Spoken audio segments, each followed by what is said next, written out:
channel. Thank you for tuning in again, and thank you for all your kind responses to my previous videos. Today I wanted to talk about my 18th century stays that I've made over the past month or so. These stays I've made already. I made a pair for my mom, which I'll show a picture here. And this was the first pair of stays I ever made, so these are the second ones, and I've made these for myself instead. I didn't do a mock-up. Shame! Which was because I already made a few for my mom, so I could just use the mock-ups I made for her and then kind of think about what size I wanted. But because of my exams, I didn't get to finish them earlier than now, but now it's done. So I'm so glad it's done though. I'll tell you later why. So for this project, I actually used this pattern again, the same pattern as from the panniers in my first video. So this is the Simplicity 8579, as you can see. I am very fond of this pattern, it's super useful. I already made the chemise that's also in this pattern, which you will see later. That was also super easy to construct, so can highly recommend. I did also hear that this pattern is like historically adjacent, but like I said in my first video, if you don't tell anyone, I won't, because it's like sure gives hella nice results, so let's just get to it. So what did I do for this project? I at first got some nice fabric I wanted at the front, so the fashion fabric, and that was some printed cotton I got at the local fabric shop with nice pink flowers because pink is my favorite color. I got that, and in Amsterdam I got some very thickly woven cotton for just €3 a meter, which I will use as the interlining. For interlining you can also use a canvas or something else sturdy, but I use this and I also use a very soft white cotton for the lining. The first thing you have to do is of course cut out all the pattern pieces.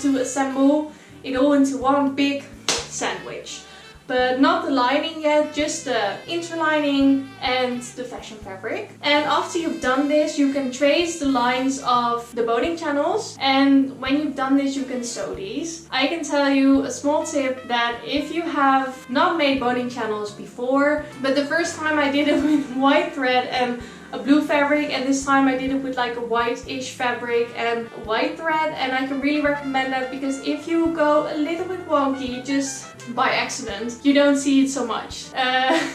So please do that if you're a perfectionist like me, because I think that the first time I ripped out the seam 5 times because I just kept doing the channels and it wasn't going anywhere. So please do that if you're like me. And after the boning channels are done, you turn the sides on the back pieces, so you have a sturdy piece for the eyelets. And actually this is, I think, where you should make the eyelets.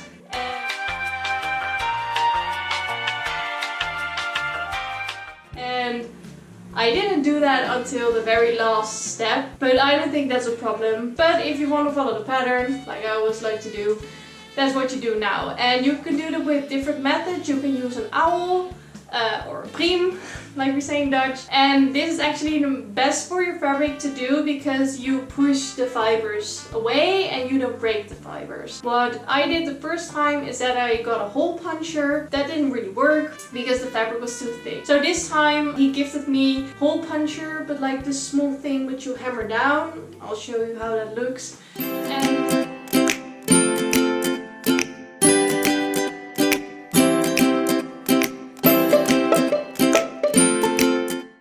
that really worked for me. And the crazy thing is also, my cat is always super scared for everything. Like doorbell. It's a But when I was making these eyelets, she was just laying there all fine, no problem. But well, anyway, cats do be weird. So for the next step, you just connect all the pattern pieces and then it already forms into the shape of a corset. Or stays. Don't come for me. And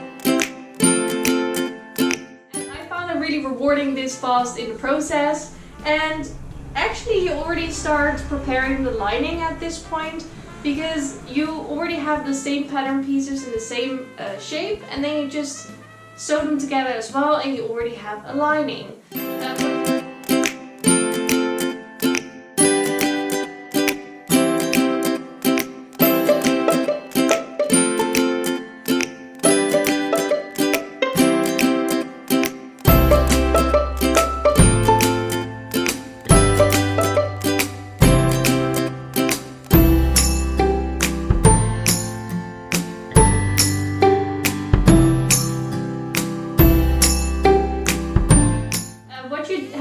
Before you put the lining in is that you make the boning, and I use synthetic whalebone, so that's a plastic substitute for, you know, actual whaleboning. This was actually quite easily done. There are a couple ways you can prepare whalebone. Namely, you can cut it with just kitchen scissors, and you can file them with a small nail file. Is it a file? I hope it is file. The one where you do your nails with.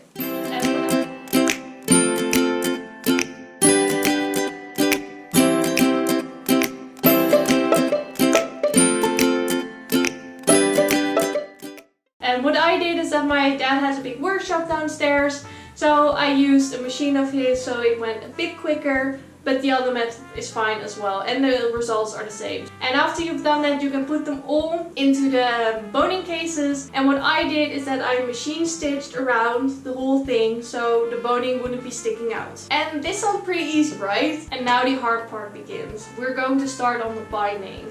But before we start onto the binding, I actually made the lining, I flipped that around so it would come up to just before the eyelets, and then I stitched that down with a whip stitch.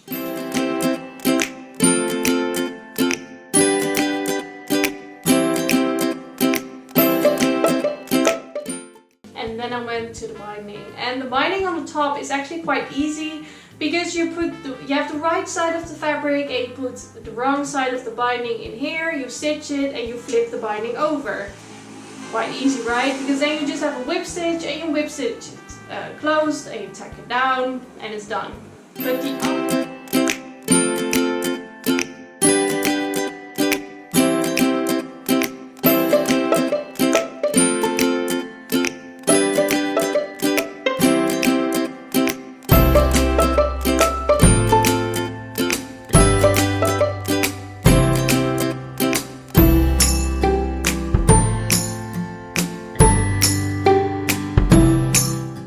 the underside was quite a different tale. The first time I already struggled with it, but the second time now I struggled even more. I think my binding this time wasn't ideal, so it didn't do anything that I wanted it to do. So at first I tried to, stupidly, machine stitch the whole thing, and the first time that didn't work, but I thought, well, heck it, I'll just try it again. But surprise, it didn't work. And then I tried to do the same thing as I did before, but then my hands, like on the top, that didn't work either, because I couldn't make the really sharp turns from the tabs this way. So in the end, I just bled and cried all over my project. But I mean, hey, if you haven't cried and bled over your sewing project, is it really a sewing project then? And then I looked up a video from American Duchess, where they put the binding just on top and then stitched it on the right side. So this I also did, is that you have the finished binding like this, because it's already been turned, and you have the fabric and you just put it on like this, or you know, like this, and then you stitch it on the right side, so it's all done. I did this, I didn't really like to see my stitches on the outside. I'm not a really strong hand sewer, but it was fine and you don't really see it in the end result. And then I flipped it to the other side, and then it was kind of easy going from there. So that was what I did for the binding, so beware, bindings will make you cry. Oh, and I forgot to tell you, don't forget to put the twill tape in between before you put the binding on. I used twill tape for the arm straps, and you can just sew that real quick with the machine on the tabs that go up here, and just before you do the binding, so you can sew the binding over it and you don't see the raw edges.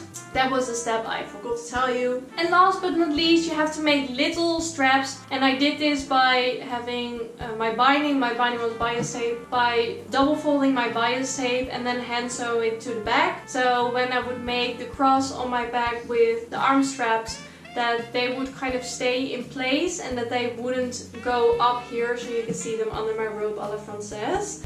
So apparently I'm in a fishbowl now because my camera is living its own life. But what is the twist with these stays? Well, as you can see in the pattern instructions, you see that the straps on the arms cross over and then you tie them to the front according to the instructions. But I went onto Reddit and I was made aware of by a lovely user, I will show her here, that this was not historically accurate.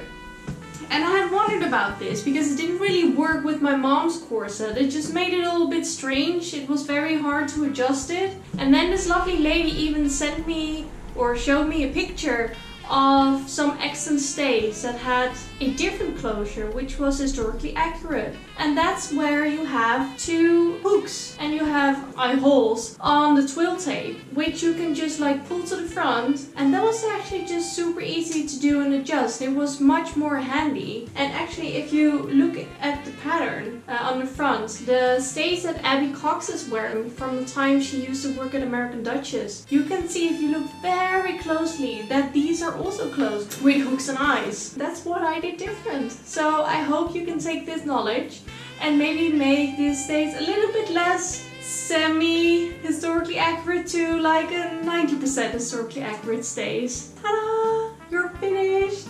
And I'm just so happy this got done. So we've reached the end of all the steps in making these 18th century stays. I think in the end it was quite simple. It was just the binding that kind of broke me up. And after I was done, I was just so happy and I felt kind of saucy wearing it. So I thought that was perfect. And well, let's get to the end result, shall we?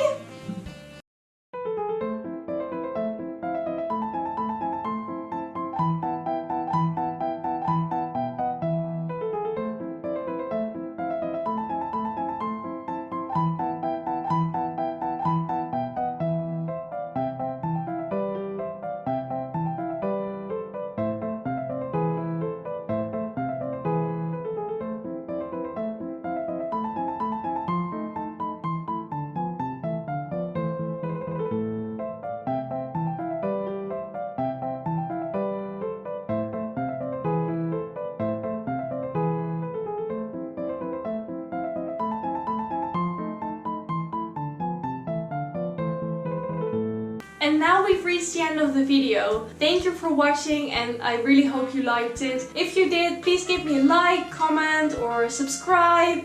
Ring the bell, get my socials, you know the whole deal and the whole thing. But I would really love to hear from you and what you would like to see next. I really hope to wear my robe à la Francaise soon. I will be starting on the dress anytime now. And I hope I will have some events to wear them to. Well, thank you so much again and I'll see you next time. Bye bye!